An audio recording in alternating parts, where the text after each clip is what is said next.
Olá, boa noite. A gente começa o CE2 de hoje falando sobre como vai ser a fiscalização ao novo decreto em Juazeiro do Norte. Lembrando que amanhã e depois a cidade estará em lockdown e o toque de recolher começa já já.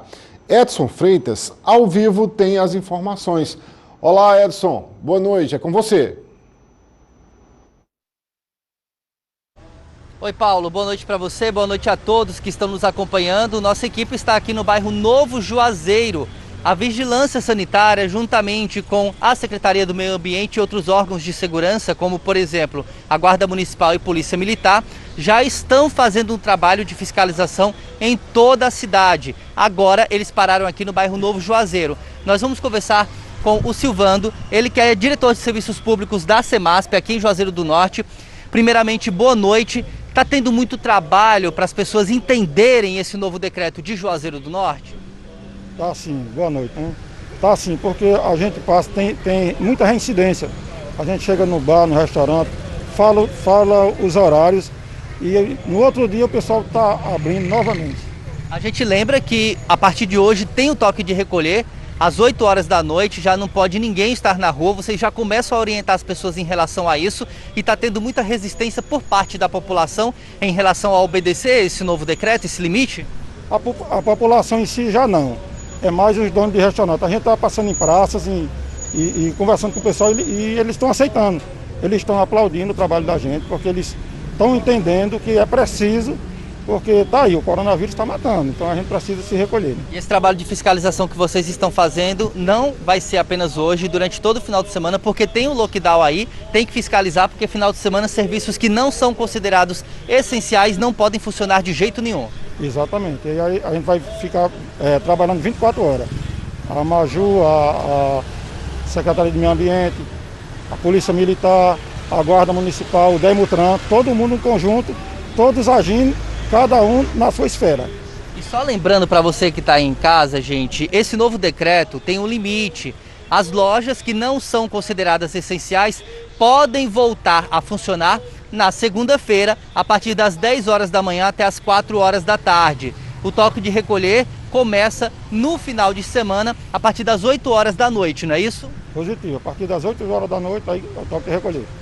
Muito obrigado pela sua entrevista. É um trabalho intenso de fiscalização que vai acontecer durante este final de semana. É o primeiro final de semana de decreto novo aqui em Juazeiro do Norte. A gente lembra que tinha uma flexibilização antes por parte do governo do estado. Agora é um decreto municipal que tem essas restrições. Final de semana não pode vender bebida alcoólica em nenhum estabelecimento comercial. Está proibida a venda de bebida alcoólica, além, claro, dos serviços não essenciais que não podem funcionar nesse sábado e domingo.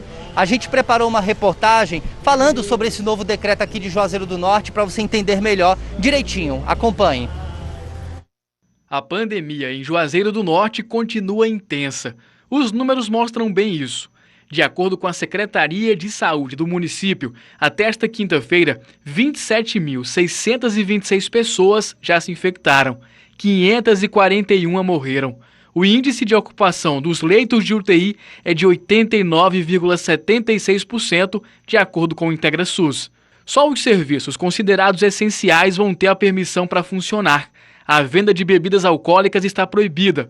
Hoje, a partir das 8 da noite, começa o toque de recolher, que vai até segunda, 5 da manhã. As feiras livres, como a do Mercado do Pirajá, também não podem acontecer durante o período. Quem desobedecer às medidas estará sujeito a multa, inclusive para quem for flagrado sem máscara. Que infelizmente teve que acontecer, em virtude das grandes aglomerações e do descontrole que a cidade vinha apresentando.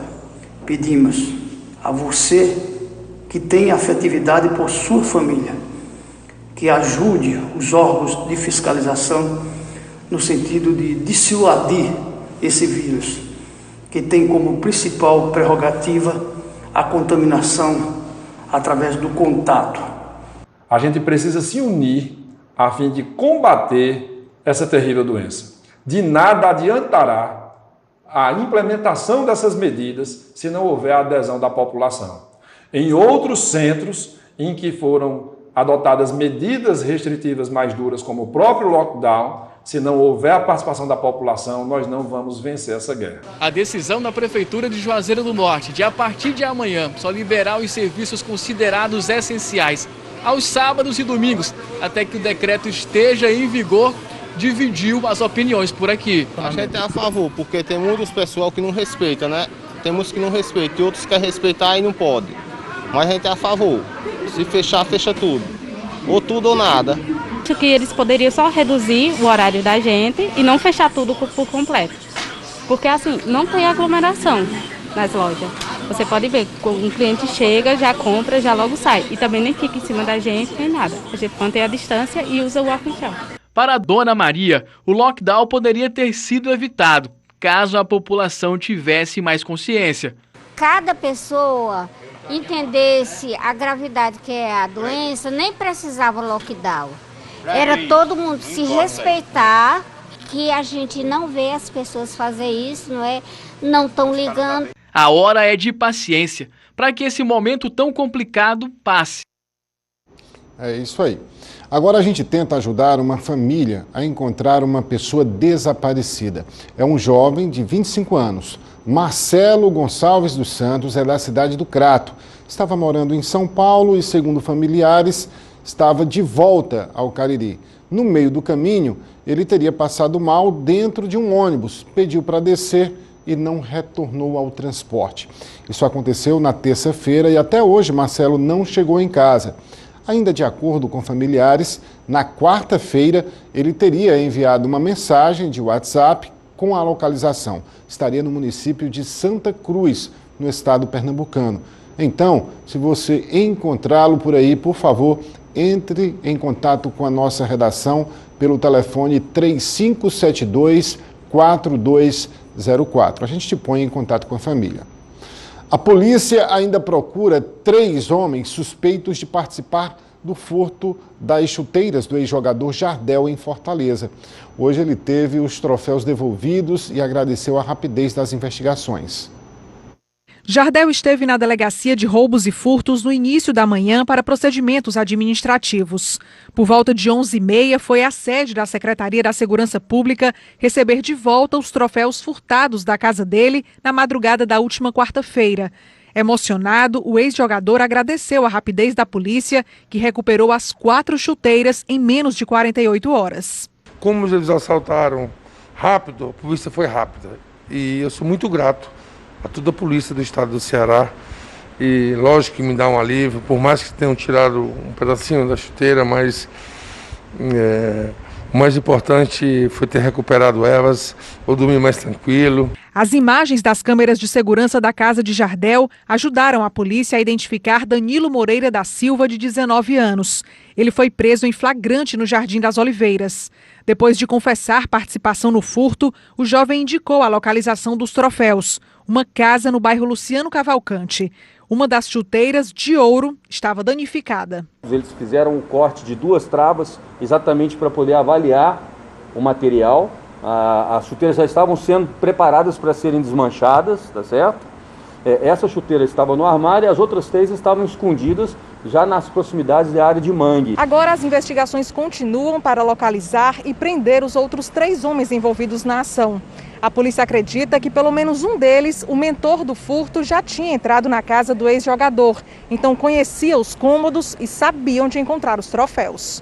Nós estamos fazendo essa triagem, fazendo esse levantamento bem minucioso, para que nós possamos identificar a pessoa que levantou esses objetos lá dentro e repassou as informações para os executores. Além do valor financeiro, as 4 chuteiras, 2 de ouro, uma de prata e uma de bronze, têm valor sentimental para Jardel.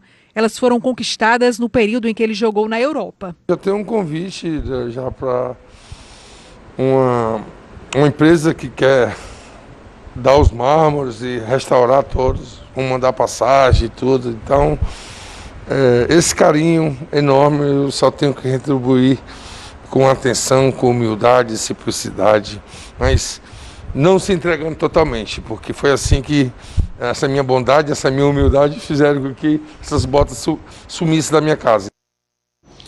De volta ao Cariri, vamos dar uma olhadinha no trânsito em Juazeiro do Norte. Imagens da Praça do Triângulo Crajubar, na verdade a Praça Feijó de Sá. A gente está vendo aqui, ó, que tem muitas pessoas ainda no espaço público, né? Muita gente caminhando, algumas pessoas correndo, outras batendo bola. Lembrando que daqui a 1h09, né, todo mundo tem que estar em casa por conta do toque de recolher. Então é isso, fica a dica, né? Avisa lá para o pessoal voltar para casa porque tem fiscalização, tá?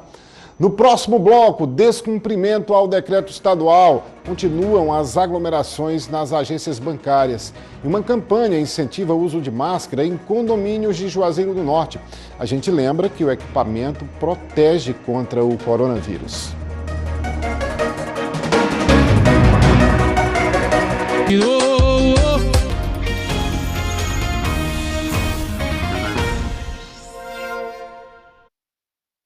CE2 de volta com um assunto sério. Nós temos mostrado aqui no CE2 que vários municípios do Cariri estão tendo problemas relacionados ao descumprimento do decreto estadual no que se refere à aglomeração nas agências bancárias. E isso não acontece apenas no Cariri.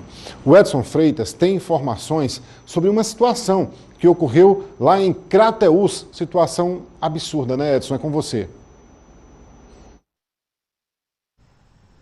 É verdade, viu, Paulo? Imagens que chamam muita atenção de uma aglomeração muito grande em uma agência bancária no centro da cidade.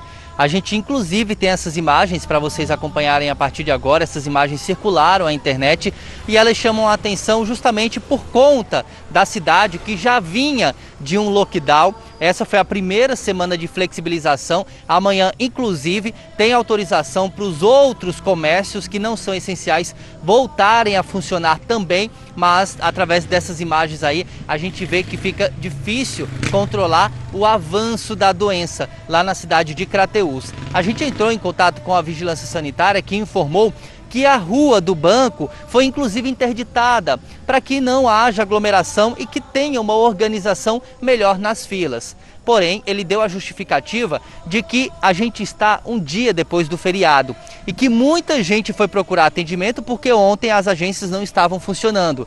A Vigilância Sanitária acredita também que lá não estavam apenas pessoas de Crateús e também outras pessoas de cidades diferentes, inclusive de estados, como por exemplo Piauí, porque Crateús fica ali na divisa. Mas a gente chama a atenção para essas imagens, lembrando que muita gente precisa sim de um atendimento numa agência bancária, mas procurar resolver por telefone, pela internet, os meios tecnológicos hoje, né, graças a Deus, permitem que a gente possa resolver muitas coisas sem sair de casa. Porque aglomerar, Paulo Ernesto, dessa forma, vai ficar difícil a gente conter o avanço da doença enquanto a vacina não chegar para todo mundo, não é verdade?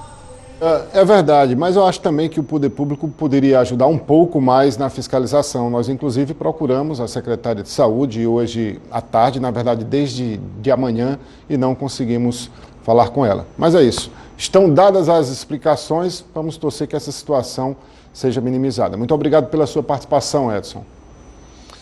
Vamos falar agora de violência no trânsito. Um homem morreu e outro ficou ferido após a colisão entre duas motocicletas na BR-226, na zona rural de Independência. O nome das vítimas não foi divulgado. E também houve acidente com morte na BR-116 em Milagres. Foi no início da tarde, no quilômetro 476 da rodovia federal. 2 veículos bateram de frente e um deles ficou totalmente destruído. 2 pessoas morreram presas às ferragens. Outras 2 vítimas sofreram ferimentos e foram socorridas pelo SAMU ao Hospital Regional do Cariri. Nós não conseguimos saber o estado de saúde dessas 2 vítimas. Num dos carros havia um cachorrinho que se machucou durante o acidente e, infelizmente, não resistiu também aos ferimentos. Cobrar fiscalização e medidas sanitárias contra o coronavírus é dever de todos. Aqui em Juazeiro do Norte, moradores estão fazendo uma campanha para conscientizar vizinhos sobre a importância do uso de máscaras em condomínios. Estamos vivendo há mais de um ano, todos os dias, com o risco da contaminação pelo coronavírus. E mesmo assim tem gente que ainda não utiliza a máscara de proteção. Por causa disso, essa síndica decidiu fazer uma campanha educativa nos condomínios de Juazeiro do Norte. Porque depois de tanto tempo, dessa questão da pandemia, alguns moradores que relaxaram com o tipo de uso de máscaras, né? Então a gente vê muita gente no condomínio que não estão conseguindo fazer mais esse tipo de uso de máscaras. Essa campanha também será realizada em outros condomínios aqui de Juazeiro do Norte. E segundo a organização, caso os moradores não cumpram com as orientações, uma multa começará a ser aplicada. Vamos também fazer toda a comunicação, a sensibilização desses moradores para que esse uso de máscara volte a acontecer, para que depois dessa sensibilização, aqueles moradores que não conseguirem reutilizar a questão do uso de máscara nas áreas comuns, a gente consiga realmente ir para as vias de fato, que são as multas. Hoje nós somos síndicas de vários outros condomínios aqui em Juazeiro, a gente está começando por esse, mas logo em seguida a gente vai para todos que nós somos responsáveis. A ação conta com o auxílio de equipes da Vigilância e Combate às Endemias. O objetivo é sensibilizar as pessoas sobre os cuidados individual e coletivo. A nossa ideia é passar para a população que isso vai ser um hábito contínuo. Não é só o foco da pandemia em si. A partir de agora, nós vamos viver num mundo que precisamos nos defender de todas essas doenças que podem vir a nos acometer. Então, essa questão de hoje, essa abordagem de hoje de uso de máscara, ela deve prevalecer para sempre, não só por hoje, não só por esse momento, mas proteger a si e ao próximo. Olha, se você mora no Cariri, já deve ter percebido que o dia hoje foi nublado, havia muitas nuvens no céu. Essas imagens foram feitas pelo cinegrafista Elmo Góes no final da tarde. E essa é uma tendência para o fim de semana na nossa região, segundo a FUNSEMI. Para o centro-sul do estado, baixa umidade e para o litoral, muito vento. Nesta sexta-feira, o Cariri deve apresentar um pouco mais de nebulosidade em comparação com as demais regiões, onde predominará céu claro. Para o sábado e domingo, a previsão é de céu parcialmente nublado a claro em todo o estado. Passado o período principal das chuvas, os ventos começam a soprar com mais intensidade e a previsão para o final de semana é de ventos em torno de 27 a 35 km por hora, com rajadas pontuais e passageiras que podem alcançar entre 50 e 60 km por hora, principalmente na faixa litorânea. E a falta de nuvens também contribui para que a umidade relativa do ar fique abaixo de 45%, principalmente durante a tarde, nos municípios localizados no centro-sul do estado. Tomaram posse hoje os novos presidentes e vice-presidentes do Tribunal Regional Eleitoral do Ceará. Além de 2022, a gestão terá pela frente o desafio de realizar ainda neste ano novas eleições para prefeito no Ceará. A cerimônia foi híbrida. Na sede do TRE, o ex-presidente Haroldo Máximo passou o cargo para o desembargador Inácio de Alencar Cortez Neto. Junto com ele, tomou posse o vice e também corregedor eleitoral Raimundo Nonato Silva Santos. Os dois vão comandar a corte até 2023. Outras autoridades do estado acompanharam o evento de forma virtual. Um dos desafios dos novos gestores vai ser a eleição de 2022, que deverá ter novas regras. Uma delas está em discussão, o possível voto impresso. Vamos aguardar o que o Congresso Nacional vai decidir, que tem uma emenda que está em andamento para ser votada. Se a emenda for aprovada, o TSE vai regulamentar e nos passará e nós temos que seguir as determinações do TSE. Já o novo vice-presidente da Corte vai ficar à frente da Comissão de Realização das Eleições do ano que vem, a principal missão dessa gestão. O corregedor fica responsável também, como distribuição natural para o corregedor, de apurar as AGEs, a Ação de Investigação Judicial Eleitoral. Antes de 2022, a primeira tarefa dos novos gestores do TRE vai ser realizar, em meio a uma pandemia, novas eleições para prefeito nos municípios cearenses de Missão Velha, Martinópole e Pedra Branca. A Corte marcou a eleição nessas três cidades para o próximo dia 1º de agosto. Mas, segundo o novo presidente, essa data só será mantida se a situação da Covid-19 no estado estiver sob controle. Está mantida. Agora nós temos aí que observar sempre a orientação sanitária e ver a evolução da pandemia. A seguir, orientações para cearenses que caíram na malha fina do imposto de renda. E a gente fala mais de saúde. Testes contra HIV são oferecidos de graça na Casa da Diversidade, em Juazeiro do Norte.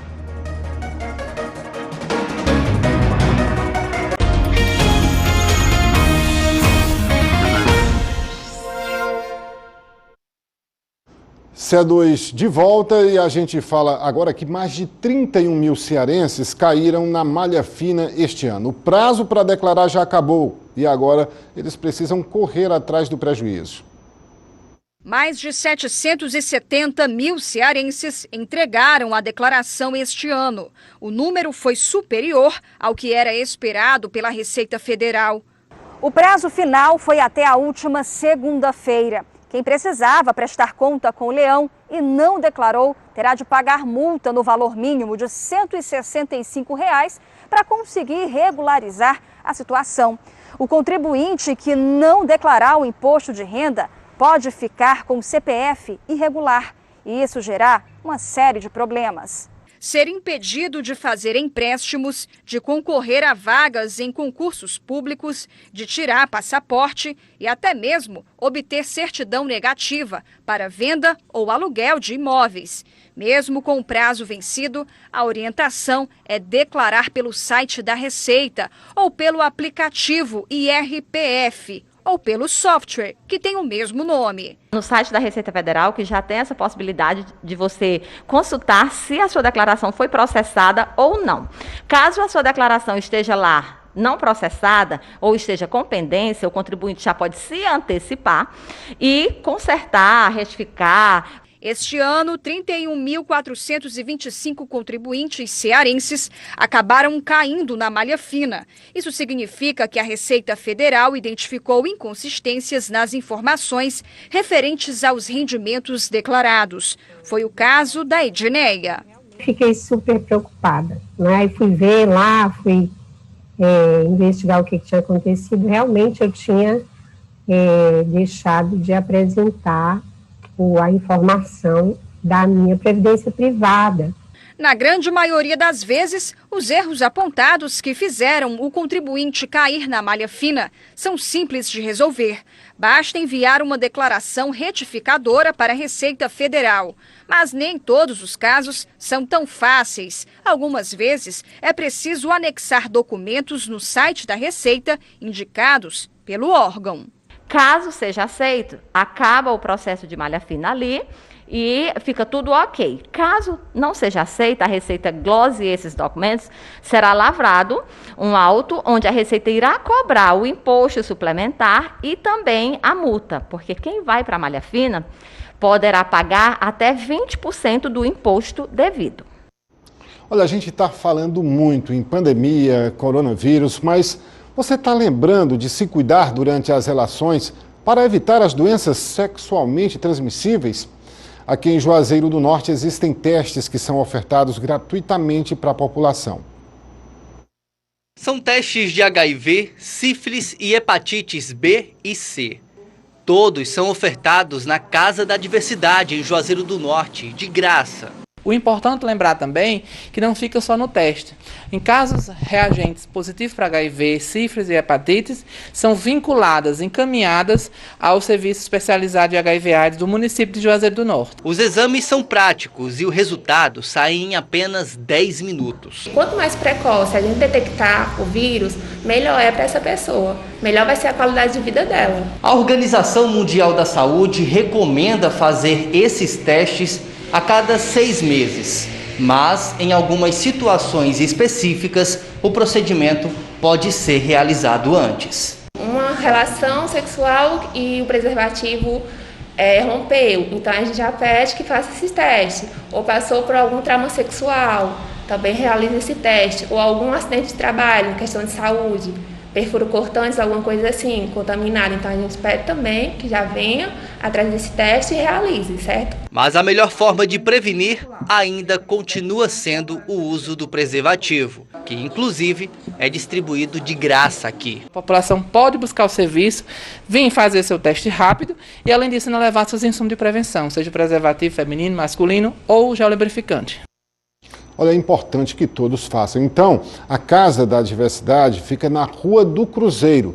O número é 1623, no bairro São Miguel, em Juazeiro do Norte.